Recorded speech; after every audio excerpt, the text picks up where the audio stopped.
दोस्तों, Donald Trump के tweet से पूरी दुनिया में हड़कंप मच जाता है। डोनाल्ड ट्रंप ईरान का नामो निशान मिटाने वाले थे। पहले डोनाल्ड ट्रंप ने ईरान को धमकी दी और फिर गाली गलौज पे उतर आए कि ईरान को हरमुज खोलना ही पड़ेगा। ट्रंप का पहले बयान आता है कि ईरान को स्टोन एज में भेज देंगे, लेकिन फिर बयान आता है कि ईरान के सिविलाइजेशन को खत्म कर देंगे। ट्रंप के इस बयान के बाद लोगों को लगा कि ये वॉर अब न्यूक्लियर की तरफ जा रही है और लग रहा था कि ईरान के ऊपर एक बड़ा हमला हो सकता है। ईरान ने अमेरिका के सामने 10 पीस ऑफ पॉइंट्स रखे, तो आइए इन 10 पॉइंट्स को डिस्कस कर लेते हैं। इनमें से सबसे पहला पॉइंट था कि अमेरिका ईरान को गारंटी दे कि वो उसके ऊपर दोबारा अटैक नहीं करेगा।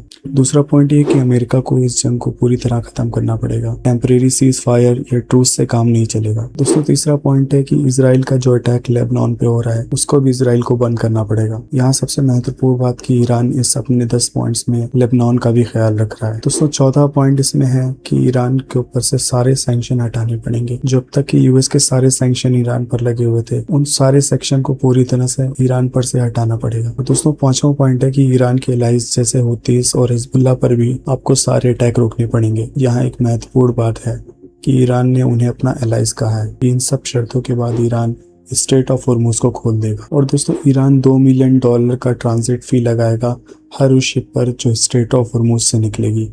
और दोस्तों, इस फीस को ईरान और ओमान के बीच में स्प्लिट किया जाएगा। और दोस्तों, अगला पॉइंट है ईरान प्रोटोकॉल और रूल्स इस्टेब्लिश करेगा स्ट्रेट ऑफ हॉर्मुज के पैसेज को सेफ रखने के लिए। और इससे जो पैसा आएगा ईरान उससे अपना रिकंस्ट्रक्शन करेगा ताकि उसे इस वॉर से जो भी डैमेज हुआ है उसको वो दोबारा से बना पाए। दोस्तों, ट्रंप ने ईरान को 24 घंटे की टाइमलाइन दी थी और उसी बीच उनका बयान आया था कि वो पूरी सिविलाइजेशन खत्म कर देंगे। लेकिन जैसे ही ये काउंटडाउन खत्म होने वाला था, उसके 2 घंटे पहले ट्रंप की तरफ से एक सीज फायर का ऐलान होता है। अब ये सीज फायर की आशा किसी को नहीं थी, लेकिन दोस्तों मजे की बात यह है कि ये सीज फायर अमेरिका के पक्ष में नहीं बल्कि ईरान के पक्ष में है। ईरान के वो 10 पॉइंट्स जो उसने अमेरिका के सामने रखे थे, जो कल तक अमेरिका उसको मानने से इनकार कर रहा था, अब उस पर बात करने के लिए तैयार हो गया है। ईरान का कहना है कि वो स्ट्रेट ऑफ हॉर्मुज से गुजरने वाली हर शिप से $2 मिलियन का टोल वसूल करेंगे। दोस्तों, स्ट्रेट ऑफ हॉर्मुज से रोजाना लगभग 130 से 40 शिप्स गुजरते हैं। तो दोस्तों, क्योंकि 2 हफ्ते तक ये बातचीत जारी रहेगी और अगर हम 135 शिप को 14 से मल्टीप्लाई करते हैं तो वो लगभग 1800 से 1900 शिप्स बनती है। अगर ईरान हर शिप से $2 मिलियन लेगा, दोस्तों ओमान को पे करने के बाद भी ईरान को $2 बिलियन बचेगा, यानी $2 बिलियन का फायदा सिर्फ इस 14 दिनों में। और दोस्तों, अगर 1 साल की बात करें, अगर स्ट्रेट ऑफ हॉर्मुज से इसी तरह 1 साल तक ईरान टोल वसूलता रहा तो ईरान को कम से कम $50 बिलियन का फायदा होगा। दोस्तों, ये कीमत बहुत ही बड़ी है और दोस्तों ईरान इन पैसों से अपने इंफ्रास्ट्रक्चर्स को और भी ज्यादा मजबूत बना पाएगा। दोस्तों, ईरान और अमेरिका की इस बातचीत पर इजराइल काफी नाखुश है। और दोस्तों, सबसे बड़ी बात यह है कि इस सीज फायर के बिल्कुल आखिरी मोमेंट पर ही इजराइल को बताया गया। दोस्तों, इसका ये भी मतलब हो सकता है कि अमेरिका नहीं चाहता था कि इजराइल ऐसी कुछ हरकत करे जिसकी वजह से ये सीज फायर में कुछ दखल पड़े। और दोस्तों, इजराइल में इतनी खलबली मच गई थी कि पूरे 48 घंटे बाद इसका रिस्पॉन्स आता है और वो अमेरिका के इस फैसले से सहमति जताते हैं। लेकिन उनकी भी एक कंडीशन थी कि वो लेबनान पर सीज फायर नहीं करेंगे। मतलब साफ है, अमेरिका ने पूरी दुनिया के सामने डील कर ली, लेकिन इजराइल अमेरिका की बात मानने को तैयार नहीं है। दोस्तों, सबसे इम्पोर्टेंट बात, इजराइल को इस जंग से क्या चाहिए था।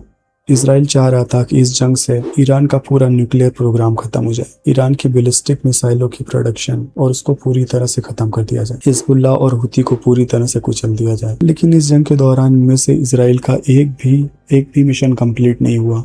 इजराइल को अपनी मुंह की खानी पड़ी। ईरान का न्यूक्लियर प्रोग्राम, उनकी मिसाइल कैपेसिटी, सब कुछ वैसे की वैसा है। और दोस्तों, इजराइल का इन सब के पीछे एक खास मकसद है, उनका अपना ग्रेटर इजराइल बनाने का सपना। वो चाहते हैं लिटानी नदी तक उनका कब्जा हो जाए। हिजबुल्लाह तो सिर्फ एक बहाना है, वो लेबनान की जमीनें हथियाना चाहते हैं। उनका असली निशाना है लेबनान पर कब्जा करना।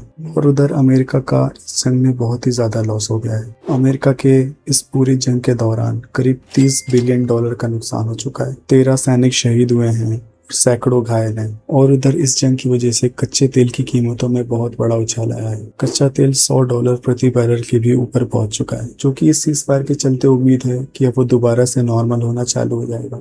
दोस्तों, पिछले इन 40 दिनों के कम समय में हमने ग्लोबल ऑर्डर को चेंज होते देखा है। जो बदलाव हमें 60 से 70 सालों में नहीं दिखा था, वो ईरान और अमेरिका की इस 40 दिन की जंग में हमें देखने को मिला। ट्रंप ने पीछे हटकर अपनी हार मानी और ईरान इस युद्ध से और मजबूत होकर निकला। दोस्तों, अब सबसे दिलचस्प सवाल, आखिर ये सीज फायर हुआ कैसे, कौन था इसके पीछे? दोस्तों, पाकिस्तान का इस सीज फायर में सबसे ज्यादा नाम लिया जा रहा है। पाकिस्तान के प्रधानमंत्री शहबाज शरीफ और वहाँ के आर्मी चीफ आसिम मुनीर का भी नाम इसमें लिया जा रहा है। दोस्तों, इस पर ईरान के फॉरेन मिनिस्टर अब्बास अरागची और ट्रंप दोनों का बयान आता है। वो दोनों अपने ट्वीट में पाकिस्तान को थैंक्स बोल रहे होते हैं। लेकिन दोस्तों, असली कहानी ये है कि पाकिस्तान सिर्फ एक फ्रंट था। असली काम यहाँ पे चाइना ने किया है। दोस्तों, चाइना ने ही ईरान पर थोड़ा दबाव डाला था कि वो अपनी पहले शर्तों में से कुछ शर्तें हटा लें और इस सीज फायर को मान लें। और वो नहीं चाहता था कि उसकी तेल की सप्लाई कुछ डिस्टर्ब हो, और अगर युद्ध बहुत ज्यादा लंबा चलता तो इससे चाइनीज इकोनॉमी को भी बहुत ज्यादा नुकसान होता। इसीलिए चाइना ने भी इसमें बैकडोर डिप्लोमेसी चलाई और पाकिस्तान को इसमें फ्रंटमैन बनाकर पेश किया गया। और दोस्तों, पाकिस्तान को भी इस डील से काफी फायदा हुआ है। जो पाकिस्तान कल तक अलग थलग था, जिसे दुनिया कोई इंपॉर्टेंस नहीं देती थी, लेकिन आज इस डील की मीडिएशन की वजह से पाकिस्तान को अमेरिका और ईरान दोनों थैंक्स बोल रहे हैं। इसके अलावा दुनिया में पाकिस्तान की एक अलग छवि बन रही है। और इन 2 हफ्तों की बातचीत के दौरान अगर इसका कुछ हल अच्छे से निकलता है और ये युद्ध खत्म हो जाता है, और दोस्तों पाकिस्तान के लिए ये बहुत बड़ी अचीवमेंट होगी। लेकिन दोस्तों, जो काम पाकिस्तान कर रहा है उसे इंडिया को करना चाहिए था। और दोस्तों, हिंदुस्तान से अच्छा इस काम को कोई अंजाम नहीं दे पाता। दोस्तों, अब सबसे बड़ा सवाल ये है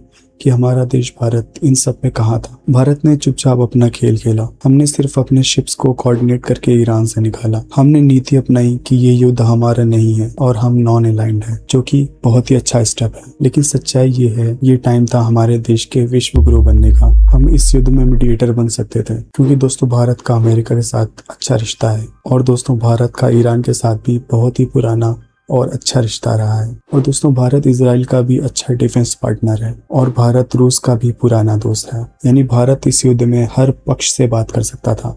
1 साल पहले ही विदेश मंत्री एस जयशंकर ने कहा था कि यूक्रेन युद्ध हो या ईरान इजराइल युद्ध, सिर्फ भारत ही इन सारे देशों में बातचीत करा सकता है और सिर्फ भारत ही मीडिएटर बन सकता है। लेकिन जब मौका आया तो क्या हुआ, वो हम सब ने देखा। पाकिस्तान मीडिएटर बन गया, और जब जयशंकर साहब से पूछा गया कि इंडिया इसमें कहाँ स्टैंड करता है, तो उनकी स्टेटमेंट थी कि हम पाकिस्तान की तरह दलाल देश नहीं है। दोस्तों, पाकिस्तान ने डिप्लोमेसी का फायदा उठाया और अब वो मीडिएटर बन के दुनिया के सामने आ गया है। दोस्तों, अगर हमारा देश इसमें मीडिएटर बनता तो इससे हमें बहुत ज्यादा फायदे होते। हमारी विश्व गुरु वाली इमेज और भी ज्यादा मजबूत होती। पाकिस्तान के बजाय भारत को दुनिया और ज्यादा सीरियस लेती। हमारी इंटरनेशनल इमेज और भी ज्यादा मजबूत हो जाती। इसके साथ साथ ईरान के साथ भी अपने रिश्ते और बेहतर कर सकते थे, जिससे हम चाबहार पोर्ट को भी और मजबूत कर सकते थे। हम ईरान से और सस्ता तेल ले सकते थे। हमारे देश को इस एक मीडिएशन से बहुत से फायदे होते और हम सच में विश्व गुरु बन के बाहर आते। लेकिन दोस्तों, अमेरिका अब ये खेल जारी नहीं रखना चाहता है, क्योंकि उसको इस जंग से सबसे ज्यादा नुकसान हुआ है। और दोस्तों, अभी सीज फायर के बाद इसराइल में भी अंदरूनी मेल्टडाउन देखने को मिला है। इसराइल के पूर्व प्रधानमंत्री का ट्वीट आता है कि हमारे इतिहास में कभी भी इसराइल ने इतना बड़ा पॉलिटिकल डिजास्टर नहीं झेला जितना वो अभी झेल रहा है। और दोस्तों, अब 60% अमेरिकी इसराइल के खिलाफ हो गए हैं। तो दोस्तों, हमने इस 40 दिन की चलने वाली जंग के दौरान देखा कैसे ईरान अपने वसूलों पर डटा रहा और उसने यूएस के आगे अपने घुटने नहीं टेके। पूरी लीडरशिप खत्म होने के बावजूद, पूरे देश पे बम बरसने के बावजूद ईरान डटा रहा और उसने अमेरिका के सामने हार नहीं मानी। अमेरिका को ईरान की शर्तों पर अब सीज फायर करना पड़ा। दोस्तों, ये सिर्फ एक सीज फायर नहीं है, ये वर्ल्ड ऑर्डर का एक बदलाव है। मेरी बात भले आपको बढ़ चढ़ के लगे, लेकिन दोस्तों, ये एक वर्ल्ड ऑर्डर का बहुत बड़ा बदलाव है। आप देखेंगे कि कैसे ग्लोबल वर्ल्ड पावर की शिफ्ट की शुरुआत वेस्ट से अब एशिया की तरफ हो रही है।